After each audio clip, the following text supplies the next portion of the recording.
크게 아멘 합시다. 할렐루야. 하여튼 크게 아멘 하시는 분에게 하나님께서 큰 은혜 주시기를 소망합니다. 지금 크게 아멘 하신 분도 포함됩니다. 우리 교회 권사님 중에 학원에서 영어를 가르치는 권사님이 계시는데 그 권사님이 누군지 아무도 모르겠지요. 그 권사님이 아이들하고 수업을 하기 전에 그런 구호를 외친다고 합니다. 제가 저의 노트에다가 적어놨습니다. 축구 선수는 골을 넣어야 하고 우리는 공부해야 된다. 주먹을 쥐고 한다 그러더라고요. 축구 선수는 뭘 해야 된다고요? 우리는 공부해야 된다. 참 감동이 되는 구호인 것 같습니다. 그리고 그런 구호를 외치면 아 그렇구나 공부해야 되겠다 그런 마음이 생길 것도 같습니다. 반드시 해야 되는 것을 사람들은 사명이라고 말합니다. 사명. 축구 선수의 사명이 뭐예요? 골을 넣는 겁니다. 우리 아이들 학생들의 사명은 무엇일까요? 공부하는 것입니다. 그러면 우리의 사명은 여러분들의 사명은 무엇입니까? 은혜 받는 것이라고 대답합시다. 우리의 사명은 무엇입니까? 은혜 받는 것입니다. 그런데 다시 생각해 보니까 축구 선수라고 하더라도 꼭 골을 넣어야 되는 것은 아니다라고 하는 겁니다. 수비 선수라면 골키퍼라면 골을 안 넣는다고 뭐라고 비난받을 이유가 없습니다. 그리고 또 매일 골을 넣을 수도 없지요. 오늘 골을 안 넣으면 또 다음에 넣으면 됩니다. 공부도 마찬가지입니다. 물론 아이들이 공부해야 되는 건 맞지만 모든 아이들이 다 공부를 잘할 수는 없습니다. 또 매일같이 공부할 수도 없습니다. 오늘 놀고 또 내일 공부하면 됩니다. 그러나 우리는 다르다고 하는 것입니다. 오늘 은혜 받아야 됩니다. 할렐루야. 오늘 은혜 받아야 그 은혜로 우리는 내일을 살아갈 수 있기 때문이라고 하는 것입니다. 무단으로 다른 사람이 것을 사용하는 것을 표절이라고 말하는데 표절해도 뭐라고 할 선생님이 아닌 것 같아서 제가 본인한테 물어보지 않고 표절을 하려고 합니다. 뒤에다가 뭘 좀 보태서 이렇게 한번 고백하겠습니다. 축구 선수는 골을 넣어야 하고 아이들은 공부해야 되고 제가 앞에 할 테니까 여러분 뒤에 합시다. 축구 선수는 아이들은 우리들은 보여주지 말고 한번 같이 하겠습니다. 시작. 축구 선수는 골을 넣어야 하고 아이들은 공부해야 하고 우리들은 은혜 받아야 됩니다. 할렐루야. 잘하셨고요. 우리가 무엇인가를 많이 먹으면 배부름을 느끼는데 영적인 배부름도 있습니다. 우리가 은혜를 많이 받듯 집으로 돌아가는 날이면 우리가 뭔가 맛있는 것을 많이 먹은 것처럼 배부른 날이 있지요. 한 번도 그런 날이 없어요. 뭔가 영적인 포만감을 느껴서 내 영혼의 만족함을 느낄 때가 있다고 하는 거예요. 오늘이 그날이 되어지길 축복합니다. 하나님께서 또 한 번 우리를 예배자로 이곳에 불러주셨습니다. 할렐루야. 은혜 받으시고 그 은혜의 포만감을 얻으시고 은혜의 배부름을 얻고 돌아갈 수 있는 시간과 자리가 되어지기를 주님의 이름으로 축복합니다. 축복합니다. 오늘 말씀은 시브리서 11장입니다. 시브리서 11장에는 별명이 하나 있죠. 아시는 분들이 있을 겁니다. 무슨 장이라고 합니까? 믿음장이라고 합니다. 믿음장. 양념장이 아니라 믿음장이라고 부릅니다. 왜냐하면 이 시브리서 11장에는 믿음에 관한 설명이 자세하게 기록되어 있기 때문입니다. 그리고 믿음의 사람들을 많이 이 11장에서 소개하고 있습니다. 믿음이 무엇일까 궁금하다면 시브리서 11장을 읽어보시면 됩니다. 오늘 우리가 이 믿음장에서 만나는 특별한 믿음의 사람이 있습니다. 오늘 말씀의 시작입니다. 23절 말씀. 믿음으로 모세가 났을 때에 누가 믿음의 사람입니까? 모세입니다. 그리고 이 모세의 믿음이 어떤 믿음인지를 우리에게 보여주고 있는데, 마지막 절 말씀 29절 말씀 볼까요? 같이 읽겠습니다. 믿음으로 그들은 홍해를 육지같이 건넜으나 사람들은 그것을 시험하다가 빠져 죽었으며. 보통 제가 말씀의 본문을 정할 때는 딱 이렇게 한 문장이 끝날 때, 마침표가 있을 때 거기까지 본문을 정하는데, 오늘은 한 문장이 끝나지도 않았는데 그냥 거기서 끝을 냈습니다. 왜냐하면 거기까지가 29절까지가 모세의 믿음에 관한 이야기이기 때문이라고 하는 것입니다. 자, 그의 믿음은 어떤 믿음이었었느냐? 그들은 홍해를 육지같이 건넜으나, 그렇습니다, 육지를 건너가는 믿음이었었다라고 하는 것입니다. 육지같이 건너가는 믿음. 그날 홍해가 이스라엘 백성들 앞에 있었습니다. 모든 사람들이 그 홍해를 건너가는 것은 아니었었다라고 하는 것입니다. 말씀의 기록처럼 건넜으나 건너는 자가 있었으며 빠져 죽는 자도 있었다라고 하는 것입니다. 애굽의 군대가 그 갈라진 홍해길로 들어왔지만 애굽의 군대는 빠져 죽었습니다. 무엇 때문일까요? 그들이 애굽 사람이었기 때문에 물에 빠져 죽은 것입니까? 아닙니다. 말씀을 다시 봅니다. 시험하다가, 그렇게 기록되어 있습니다. 이것을 시험하다가. 시험하는 것, 시험하는 사람 속에는 뭐가 빠져 있습니까? 믿음이 빠져 있는 것. 믿음이 없으니까 시험하는 것입니다. 믿음이 빠진 사람은 빠져 죽는다라고 하는 겁니다. 오늘 말씀의 제목을 그렇게 잡아봅니다. 빠져 죽는 자가 있고 건너는 자가 있다. 같은 물, 다른 결과라고 하는 것입니다. 똑같은 물인데 거기를 건너가는 자가 있고, 똑같은 물인데 거기서 빠져 죽는 자가 있었다라고 하는 것입니다. 기준은 무엇입니까? 믿음이라고 하는 것입니다. 믿음이 이기네. 믿음이 있는 자는 건너가고 믿음이 없는 자는 빠져 죽습니다. 환경이 우리의 인생을 결정하는 것이 아닙니다. 우리의 인생을 결정하는 것은 믿음입니다. 환경을 따라 사는 자들은 어쩔 수 없이 환경이 주는 결과를 고스란히 수동적으로 받게 될 것이지만, 믿음으로 사는 자들은 능동적으로 믿음의 결과를 만들어 갈 것이라고 하는 것입니다. 한번 같이 고백하고 싶습니다. 빠져 죽지 말고 건너갑시다. 말만 그렇게 하지 말고 진짜 빠져 죽지 않고 꼭 함께 건너가는 저와 여러분들이 되어지기를 주님의 이름으로 축복합니다. 축복합니다. 우리 할렐루야 성가대 요즘 마음에 드는 게 많이 있는데 아멘도 마음에 들어요. 우리는 그 장면을 기억합니다. 그날 그곳에 모세가 있었습니다. 저 그림에서 서 있는 저 사람이 누구입니까? 대단하십니다. 뒷모습만 봐도 모세인지 알 수 있습니다. 모세가 서 있습니다. 홍해 앞에서 지팡이를 높이 들고 있습니다. 믿음, 모세의 믿음을 단적으로 보여주고 있는 것입니다. 하나님은 모세를 보셨습니다. 지팡이를 든 손을 보셨습니다. 정확하게는 지팡이를 들고 있는 모세의 믿음을 보셨고, 모세의 믿음대로 홍해를 갈라 주셨고, 모세의 믿음대로 그 홍해를 건너가게 하셨습니다. 믿음 때문이었었다라고 하는 것입니다. 애굽의 군대가 쫓아옵니다. 도망쳐야 하지만 도망치지 않고 지팡이를 손을 높이 들고 있는 그 믿음, 귀한 믿음입니다. 또 다른 믿음이 있습니다. 하나님께서 그 홍해를 갈라주셨을 때에 그 갈라진 길로 들어가는 것입니다. 건너가는 것입니다. 여러분들에게 그걸 묻고 싶습니다.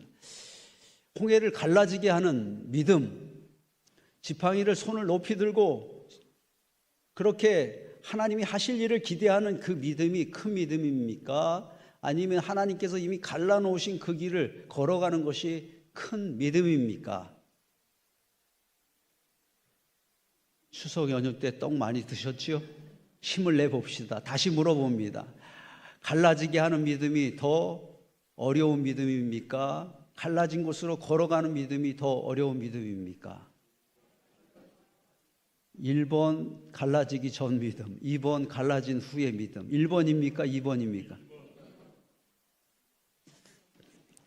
몇 번 이렇게만 얘기하시면 제가 못 알아듣습니다. 저는 2번이라고 생각합니다. 물론 갈라지게 하는 믿음도 큰 믿음입니다. 그러나 이건 기회가 있다고 하는 겁니다. 하나님, 지팡이를 높이 들고 기도합니다. 하나님께서 이 홍해를 건너 홍해를 갈라지게 하실 줄로 믿습니다. 그런데 아무 일도 벌어지지 않습니다. 홍해가 그대로 있습니다. 그러면 뭔가 다르게 할 수 있다고 하는 겁니다. 이게 아닌가벼. 지팡이를 드는 게 아니라 돌리는 건가? 한번 돌려보기도 하고 지팡이를 던져보기도 하고 뭔가 다른 것을 해볼 수 있는 그런 시간이 많지는 않지만 있다는 것입니다. 그러나 그 갈라진 홍해 안으로 들어갔는데 그 물이 다시 쏟아져 내린다면 그때는 다른 걸 해볼 기회가 없다고 하는 것입니다. 생명을 걸고 그 갈라진 물로 들어가는 믿음이 있었기 때문에, 건너가는 믿음이 있었기 때문에 그가 건너가는 자가 되어줄 수 있었다라고 하는 것입니다. 여러분, 믿음은 크기가 있습니다. 믿음은 다르다고 하는 것입니다. 연휴 때 무슨 일이 있으셨습니까? 저 좀 보세요. 오늘 좀 걱정이 가득하신 분들이 계신데 말씀이 걱정을 떠나가게 하시기를 축복합니다. 여러분, 예수님께서 풍랑이는 바다 한가운데서 두려워하고 있는 제자들에게 찾아오셔서 그 제자들을 책망하실 때 하셨던 말씀이 있어요. 뭐라고 말씀하셨냐 하면 어찌하여 두려워하느냐 믿음이 적은 자들아, 이렇게 말씀하셨습니다. 어찌하여 무서워하느냐 믿음이 없는 자들아, 이렇게 말씀하지 않으셨다고 하는 것입니다. 무엇입니까? 믿음이 작은 자들아, 믿음이 큰 사람이 있고 믿음이 작은 사람이 있다고 하는 것입니다. 그 풍랑 가운데서 두려움을 이겨낼 수 있는 믿음의 크기가 있는 사람들이 있는가 하면 그 문제 가운데서 두려움을 이길 수 없는 그런 작은 믿음 가운데 사는 사람들이 있다라고 하는 것입니다. 모세의 믿음은 큰 믿음이었습니다. 우리의 믿음은 자라가야 한다라고 하는 것입니다. 왜 모세의 믿음은 그렇게 큰 믿음으로 자라갈 수 있었던 것일까? 오늘 말씀에서 저는 두 가지를 여러분들과 나누며 은혜의 시간을 갖고자 합니다. 먼저 24절 말씀입니다. 바로의 공주의 아들이라 칭함받기를 거절하고 라고 말씀합니다. 거절하고, 그것이 바로 모세의 믿음이 큰 믿음으로 자랄 수 있는 이유였었다라고 하는 것입니다.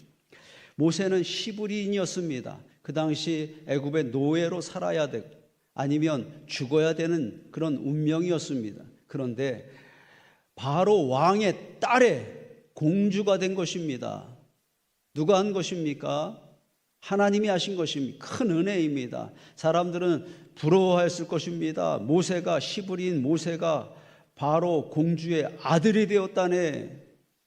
나도 그렇게 되었으면 그렇게 부러워했을 것이지만 모세는 때가 되었을 때에 고민하지 아니하고 그 왕궁을 떠나갑니다. 공주의 아들이라 칭함받기를 거절합니다. 그리고 미디안 광야로 가서 양치기의 삶을 시작합니다. 왕자로 사는 것과 양치기로 사는 것, 어느 것이 좋습니까? 물어볼 필요도 없지요. 왕자로 사는 것이 훨씬 더 좋을 것입니다. 그러나 그는 왕궁을 떠나갑니다. 26절 말씀입니다. 그리스도를 위하여 받는 수모를 애굽의 모든 보화보다 더 큰 재물로 여겼으니 이는 상주심을 바라봄이라, 그것 때문이라고 하는 것입니다. 모세는 미디안 광야의 양치기가 되었고 그것은 바로 그리스도를 위하여 받는 순환이 되었다. 수모가 되었다. 이렇게 말합니다.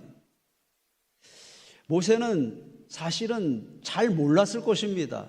그런데 결과적으로 그의 거절이 예수 그리스도를 위한 거절이 되었다라고 하는 것입니다. 우리가 알고 있는 것처럼 모세가 이끌고 나간 이스라엘 백성들은 가나안 땅에 들어가서 다윗 왕조를 건설하게 됩니다. 그리고 다윗 왕조의 후손 가운데에서 누가 탄생하게 됩니까? 예수 그리스도가 탄생하게 됩니다. 그의 거절이 그날 그 수모가 예수 그리스도를 위한 거절과 수모가 되었다라고 하는 것입니다.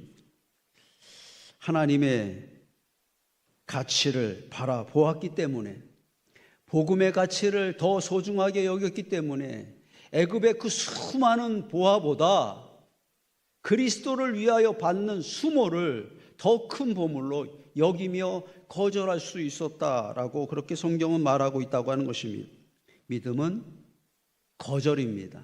그리고 믿음은 거절할 때 더 큰 믿음으로 성장하게 됩니다. 예수의 방향과 세상의 방향은 다릅니다.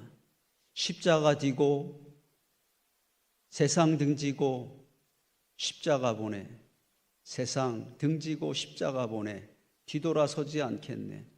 예수의 방향으로 나아가는 자들은 세상을 등지게 됩니다. 왜냐하면 예수의 방향과 세상의 방향이 다른 방향이기 때문이라고 하는 것입니다. 우리가 예수의 방향으로 나아가기 위해 예수를 위하여 수모를 감당하기 위하여 나아갈 때에 우리의 이익이 줄어들 수 있습니다. 세상이 주는 즐거움을 빼앗길 수 있습니다. 사람들과의 관계에 문제가 생길 수가 있습니다. 그러나 우리는 예수 그리스도의 방향으로 나아가야 하는 사람들입니다. 왜냐하면 그것이 바로 믿음이기 때문이라고 하는 것입니다. 우리에게도 그런 순간이 찾아옵니다. 애굽의 모든 보화를 차지할 것인가? 아니면 그리스도를 위하여 받는 수모를 당할 것인가? 둘 중에 하나를 선택해야 될 순간 여러분들 어떻게 하시겠습니까? 그리스도를 위하여 받는 수모를 애굽의 모든 보화보다 더 큰 재물로 여겼으니 할렐루야. 모세가 그렇게 했던 것처럼 우리도 애굽의 모든 보화보다 이 세상에 있는 그런 좋은 가치들보다 예수 그리스도의 가치를 선택하는 저와 여러분들이 되어지기를 주님의 이름으로 축복합니다. 그리고 모세의 믿음을 성장하게 한 것이 또 하나 있습니다. 27절 말씀입니다. 보이지 아니하는 자를 보는 것 같이 하여 참았으며 라고 하는 것입니다. 참았으며, 믿음은 참는 것이고 믿음은 참을 때에 성장하게 된다라고 하는 것입니다. 모세는 미디안 광야에서 40년을 삽니다. 양치기로 살아가면서 참아내야 될 것이 참 많았을 것입니다. 고단하고 피곤한 시간이었지만 모세는 40년 동안이나 참아냅니다. 저희 친구 목사 중에서 저에게 교회에서 하지 말아야 될 것에 대해서 말해준 친구 목사, 여자 친구 목사님이 계십니다. 그 목사님이 얘기하셨던 것 중에 다른 것들은 잘 생각이 안 나는데 딱 한 가지는 계속 제가 오래전에 말했던 건데 생각이 나는 것이 있습니다. 여러분, 교회 안에서 하지 말아야 될 것이 뭘까요? 그 목사님이 저에게 말해 주었던, 그 목사님 그렇게 말씀하셨습니다. 삼자대면이다. 뭐 하면 안 된다? 삼자대면 안 된다. 말이 틀려요. 나는 그런 말 한 적이 없는데 그런 말을 했대요. 그런 말을 한 사람이 그런 말을 한 것을 들은 사람이 있대요. 그러면 그때 뭐 하자고 합니까? 삼자대면 합시다. 삼자대면 하면 문제가 좀 명확하게 해결될 것 같고, 그 삼자대면 하면 나의 억울함이 풀어질 것 같아서 삼자대면 하자고 하는데, 여러분, 교회 안에서 삼자대면 하시면 안 됩니다. 문제가 해결되는 것이 아니라 다 깨지게 됩니다. 저는 가르쳐 드렸습니다. 저는 담임 목사는 여러분 목회하면서 삼자 대면하고 싶을 때가 있었을까요? 없었을까요? 있었습니다. 삼자 대면 할까? 그런 마음 들 때가 있었습니다. 근데 삼자 대면 한 적이 있었을까요? 제 기억으로는 한 번도 없습니다. 저는 그 목사님의 말이 맞다고 생각하기 때문입니다. 교회에서 삼자 대면하면 큰일 나고요. 더군다나 담임 목사가 삼자 대면하면 그 교회는 소망이 없는 교회가 될 것입니다. 저는 앞으로도 삼자 대면 안 할 겁니다. 행복이라고 하는 그 찬양의 가사 2절에 보면 이런 가사입니다. 눈물 날 일 많지만 기도할 수 있는 것, 억울한 일 많으나 주를 위해 참는 것, 비록 짧은 작은 삶, 주 뜻대로 사는 것, 이것이 나의 행복이라고. 다 은혜가 돼요. 1절부터 다 은혜가 되는데 저는 이 가사 중에 자주 이 가사가 저에게 큰 은혜로 다가옵니다. 억울한 일 많으나 주를 위해 참는 것, 참아내는 것. 억울한 일이 있지만 주를 위하여 참는 것. 다시 말하면 주를 위하여 뭐 하지 않는 것? 삼자대면하지 않는 것. 내가 당하는 것이, 내가 억울한 것이 교회를 위한 것이라면, 주를 위한 것이라면 그렇게 생각하고 참아내는 것이 행복이라고 하는 말이고, 다른 말로 하면 그렇게 참아내는 것이 바로 믿음이라고 하는 것입니다. 모세의 믿음이 그 건널 수 없는 홍해를 건널 수 있는 믿음으로 성장할 수 있었던 것은 그렇게 40년 동안이나 참아왔기 때문이라고 하는 것입니다. 한번 같이 고백하겠습니다. 믿음은 건너가는 것입니다. 믿음은 거절하는 것입니다. 믿음은 참는 것입니다. 아마 이 포스터를 보신 분들이 있을 겁니다. 이번 여름성경학교 아동부 주제이기도 하고 또 포스터이기도 합니다. 아마 옷에도 이런 문양을 새겼고 여기저기에 붙여져 있는 그림을 여러분 보신 적이 있을 것입니다. 믿음으로라고 쓰여 있습니다. 잘 못 보셨던 분들은 오늘도 내려가시면 아동부 정문에 아직도 붙어 있어요. 여름성경학교가 끝난 지가 언젠데 나는 우리 주일학교 교사들이 게을러서 안 뗀 것이라고 생각하지 않습니다. 여전히 아이들에게 은혜가 되기 때문에 계속해서 의도적으로 붙여놓은 곳이라고 생각합니다. 사실 저는 이 그림을 볼 때 이게 무슨 그림인지 잘 몰랐어요. 그리고 관심을 두지 않았습니다.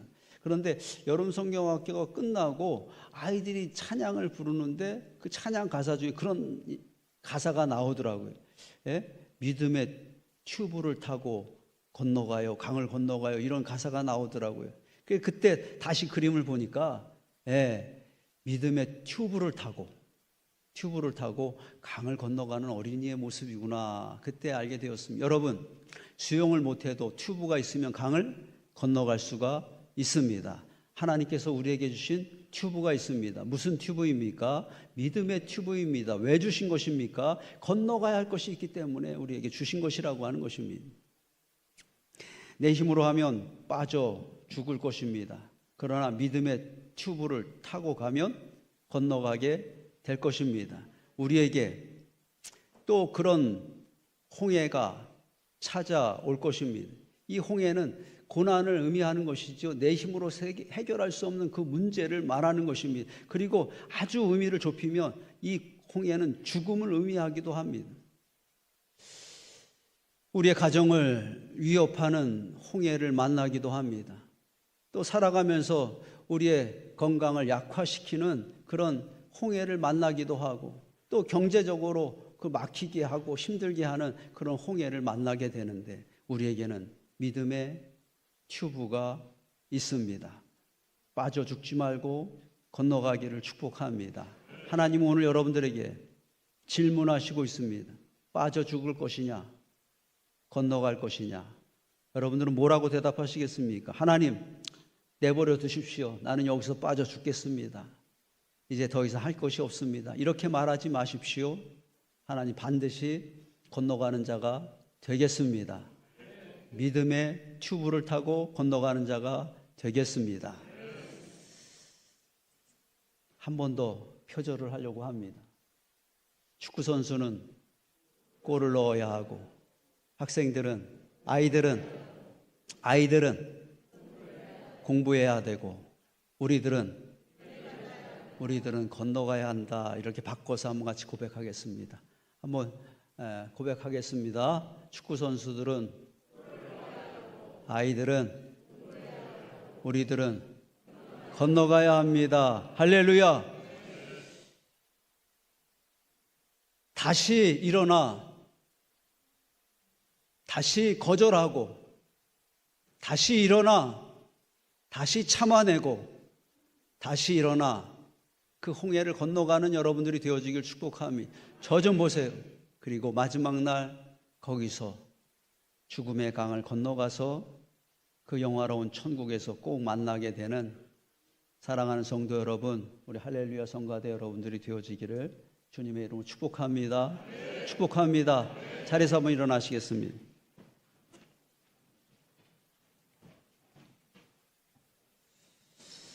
기도하는 마음을 같이 읽겠습니다. 빠져 죽는 자가 있고 건너가는 자가 있다. 홍해의 길이 열립니다. 어떤 이들은 건너가고 어떤 이들은 빠져 죽습니다. 같은 물 다른 결과입니다. 믿음이 결정합니다. 믿음이 있는 자는 건너갑니다.